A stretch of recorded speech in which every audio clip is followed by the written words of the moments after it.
Good morning. I'm Scott Baptist, Unit Commander of Traffic Operations for the Toronto Police Service and co-chair of the Ontario Association of Chiefs of Police Traffic Committee. I want to thank you to Anne-Marie and everyone at Teens Learn to Drive for putting this event together and for highlighting the dangers of stunt and extreme driving and the terrible impact that such driving behavior has on families in our community. This event is a great example of how community partners, road safety advocates, police and the media can work together to make a real difference in making our roadways safer for everyone that uses them. It's critically important that all motorists use our roadways safely.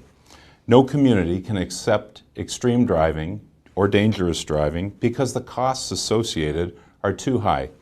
Terrible tragedies too often result, leaving grieving families and a wake of destruction that does not heal. The message is simple: speed kills. We all know that extreme driving puts everyone's safety in peril. All people that use our roadways, including the driver of the speeding vehicle. In 2019, the Toronto Police Service charged 379 people for dangerous driving, 332 more for stunt driving, and over 44,000 people were charged with speeding.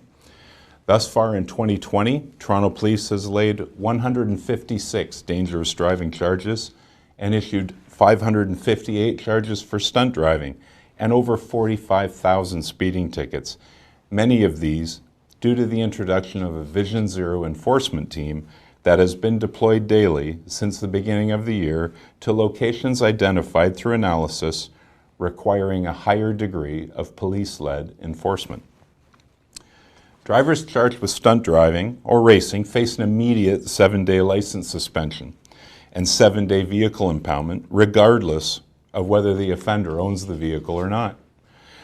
If convicted, they face fines ranging between $2,000 and $10,000. And for a first conviction, a driver receives 6 demerit points, a potential license suspension of 2 years, and could face a jail sentence of up to 6 months. A conviction also leads to being labeled a high-risk driver, meaning major increases in car insurance premiums or possibly even an inability to obtain car insurance.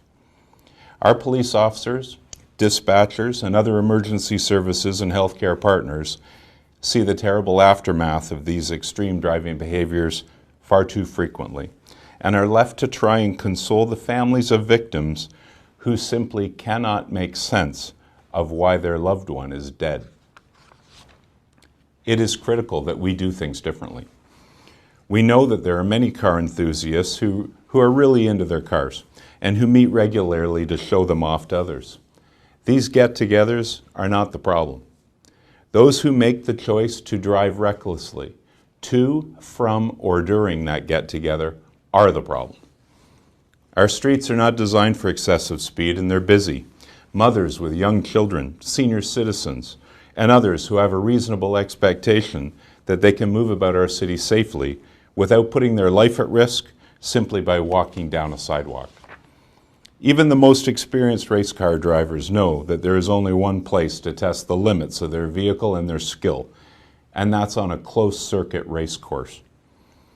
Spinning tires, doing wheelies, drifting, racing, these are all extreme driving behaviors that have no place anywhere, including the City of Toronto. Traffic safety is a community issue. It's incumbent on all members of our community to hold each other accountable and to discourage those who choose to make uninformed, not smart choices. Toronto's committed to Vision Zero. We are making significant investments of time, technology, and effort to reduce the number of people that are killed or injured on our roadways. Please do your part. Make smart choices. Drive safely, and let's make sure that everyone gets home safely and that no family is forced to deal with the terrible sorrow of losing a loved one to an extreme driver. Thank you so much for taking the time to listen. Again, I applaud Teens Learn to Drive and Anne-Marie and her team. And we wish you all, from everyone at Toronto Police, we wish you a safe and healthy summer, and we hope that everyone gets home safely. Thank you.